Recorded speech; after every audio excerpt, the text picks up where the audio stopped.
One of our biggest missions yet is about to kick off.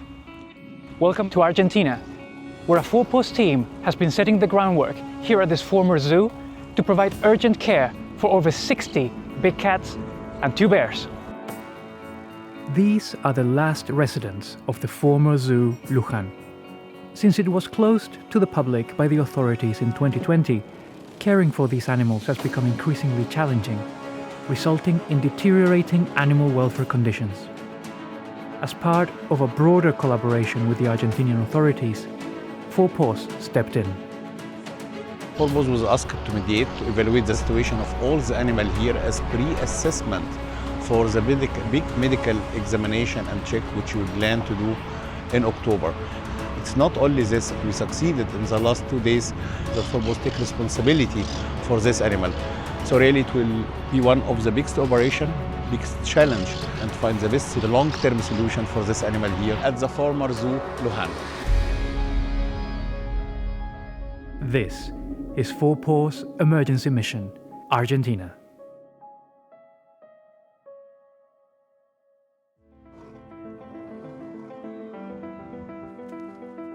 The goal is clear: to carry out the largest vet check of big cats ever done in Latin America in under a month. 62 big cats, as well as 2 brown bears, bringing the overall total to 64 vet checks. And to achieve this massive goal, there was no time to waste. I'm here with Juno, who's come all the way from Valida Big Cat Sanctuary in the Netherlands. That's right, yes. Tell me, how are you finding it here? What's your first impression?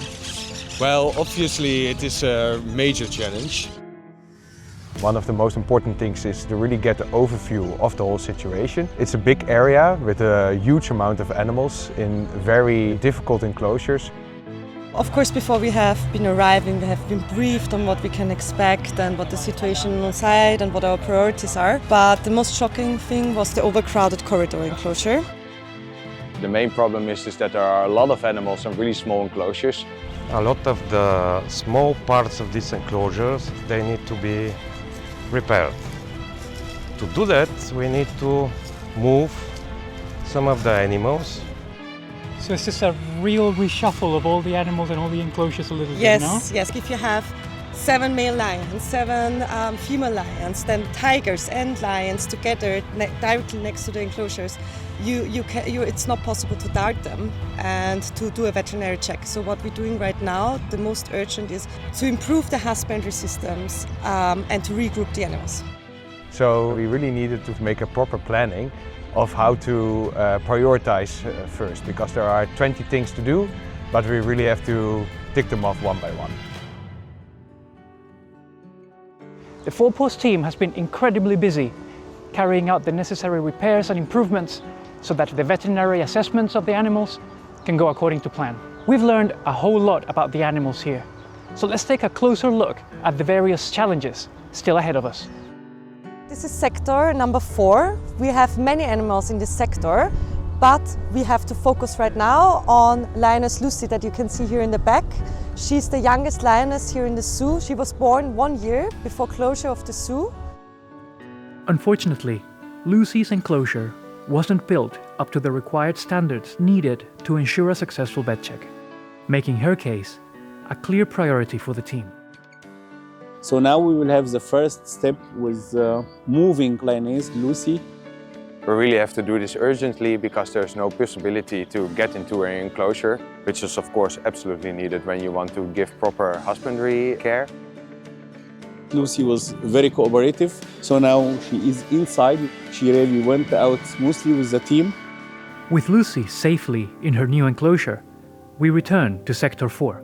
So on the other side of the enclosure of Lucy, we have 4 big boys in here. They are brothers. They are 11 to 13 years old. However, we do have 1 lion in here that has an eye infection, and you can also see like a huge scar going over his eye. And this was due to a fight, most probably, and we really also have to focus on this lion during our vet check. Seeing Lion Scar and his brothers confined to a space like this really puts into sharp focus what this mission is all about. Maybe because we've always been told that lions are the kings of the jungle and the almighty and the super powerful. I think that seeing these 4 male lions cramped onto one another and completely hopeless, because that's what you feel when you see them, it's one of the most tragic pictures around this whole former zoo. So I'm really looking forward for all of the animals, and especially for these 4, whenever we find their forever home, whatever that might be, of giving them the chance to recover that hope and to see how life can actually look like for them, as close as possible to what they were born to be.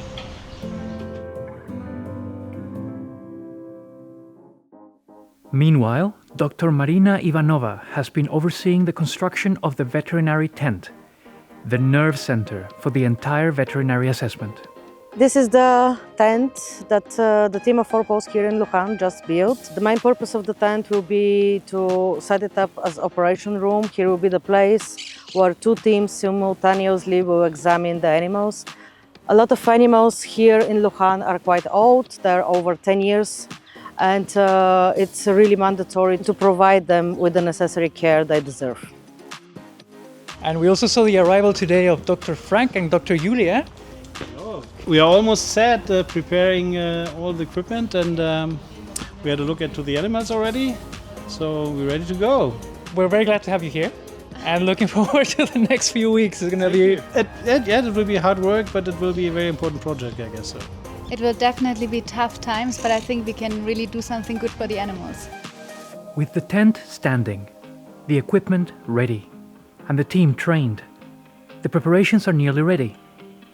But with a mixed team of 4 PAWS and former zoo staff and caretakers, all with different backgrounds and working in various languages, there is one important element that can't be left to chance. The point of this is a team building, because I want the 2 teams to come together, to know each other more and to learn what means work as one team, how to reach the goal together, not one by one. I think they are improving very well. Still some effort have to be done, but I think this is the best practice what we are doing. The day has finally arrived, the start of the veterinary assessments. But on a mission like this, plans can change at any moment. The tigress got wounded yesterday, so she will be the first patient to check on. She has a wound on the tail and another wound we want to check. So this is like the very, very urgent case we are preparing now.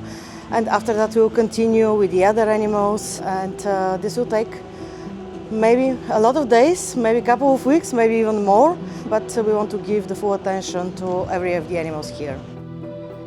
We're right in the middle of the first patient. Luciana, what are your thoughts? Exciting, everybody collaborating and working together, and now doing the best for this animal that was unfortunately wounded and needed us to act fast. So she's not in a good condition. She has a large wound on her tail and also on her paw and at the front of her chest, and 3 broken canines. Luna's case was just the beginning, and a reminder to all of us that every day would demand focus, flexibility, and constant vigilance. So thank you for all the team. Well done. So that's the first of the animals done. 63 more to go. Next up, the bears. Now we have Florencia here, a female bear, and we have Gordo, that in Spanish that name means a big guy, and he's over 350 kilos. Both of them have been fed a lot of milk and a lot of bread, that are things that bears don't necessarily need. So now we are starting to follow up on their diet.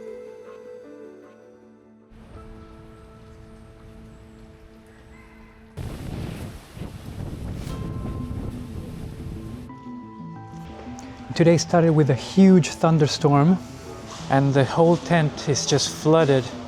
I've got to fix this up a little bit because the work continues even today.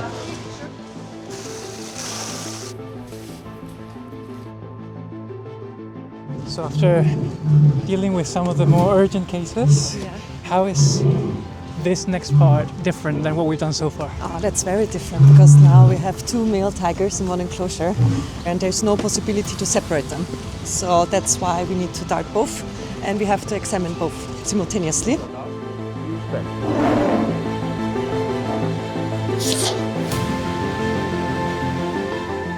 And with a successful vet check of 2 animals simultaneously, the veterinary assessments were now finally in full swing.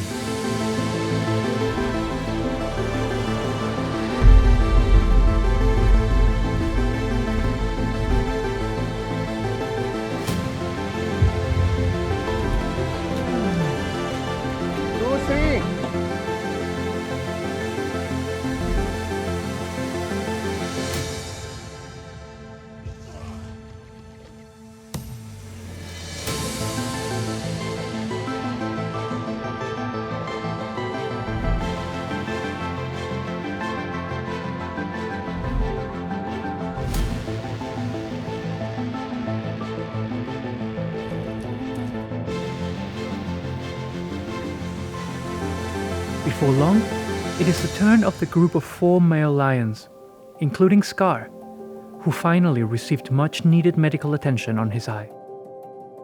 We found in all 4 lions several health issues like a tail wound. We had to do eye surgery, and one of them is actually quite of concern. He might have a tumor, and we will do further diagnostics and eventually have to treat him again. In general, we're quite happy because the anesthesias went well and the first animals are already awake again. But wait a second. Blowpipes, darts, sedations, complications. What are we actually talking about when we talk about vet checks? If you've been wondering what's behind this huge amount of vet checks, then you're in luck, because today I'm joined with Dr. Julia and Dr. Frank from the Leibniz Institute for Zoo and Wildlife Research, who have been really instrumental in helping us achieve this enormous task. And they're going to help us break down the vet checks into 5 easy steps. So Julia, what's step 1? Step 1 is the preparation of the dart, and then anesthetizing the animal with a blowpipe like this one, and transporting it to the tent and weighing it. Frank, what about step 2? Step 2 is then we have the animal on the table, and then we secure the anesthesia. That means we have to give infusions, we have to give oxygen, intubation, and then if everything is safe, then we start with the next step. Step number 3. Next step is the examination. So we take blood, we do all kinds of diagnostics, ultrasound, X-ray, and do a proper examination of the animal. Step 4? If we have a clear diagnosis, then the treatment comes. That means we have to do surgery in few cases, so we have to do antiparasitic treatment, vaccination, etc., etc. And if we finish the treatment, then we have to go back. Step 5 is we have to call all the team together. So we need a lot of people because the animals are quite heavy, transport them back to their enclosure and give the antidote and wake them up. That sounds like quite a neat 5 steps, but it doesn't always go quite according to plan, does it? Absolutely. If we find any special health issue, then this short procedure of 5 steps can be extended quite a lot. What happened to this guy? He had an injured tail. Because several animals were in one enclosure, several males, and they were fighting because they are confined in a very small area. And now we amputated a part of the tail. So this is a proper complication that happens every once in a while here. So there you go, 5 easy steps for the vet checks here at the former zoo. So vet check number 32, that's an important number because it's vet check number 32 out of 64. That means we're halfway through the vet checks. So Amir, what do you feel? I feel happy. We are 50% of our target.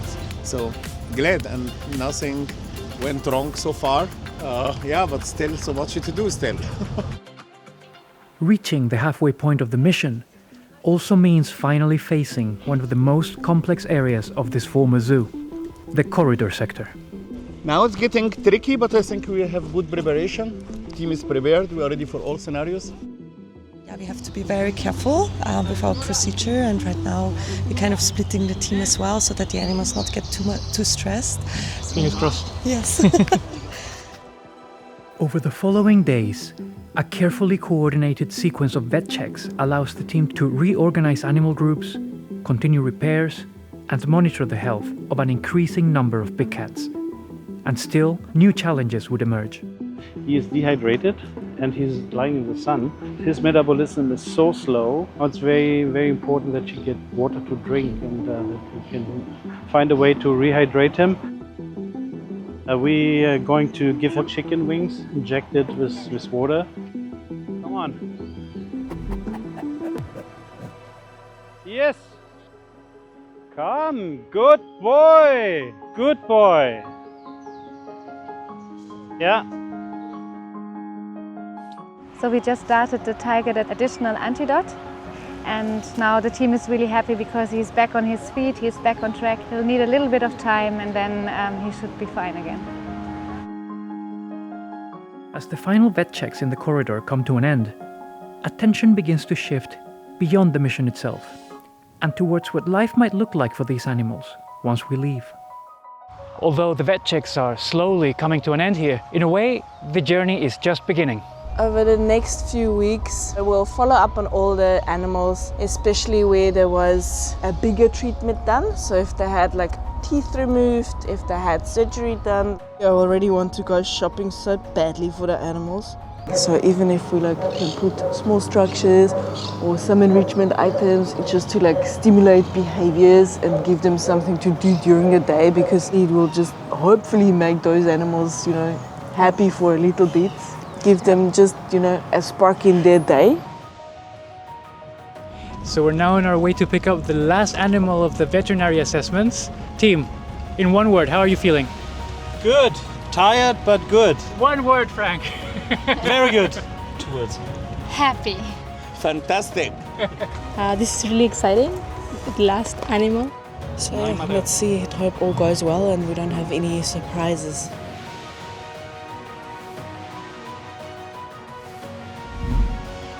Marina, you've been here some of the longest time from the whole team. What are your feelings right now? It feels a little bit weird, to be honest, because we are here more than I don't know how many weeks. We experienced during this time all the seasons, and I'm really proud that as a team we succeeded to examine all the 64 animals.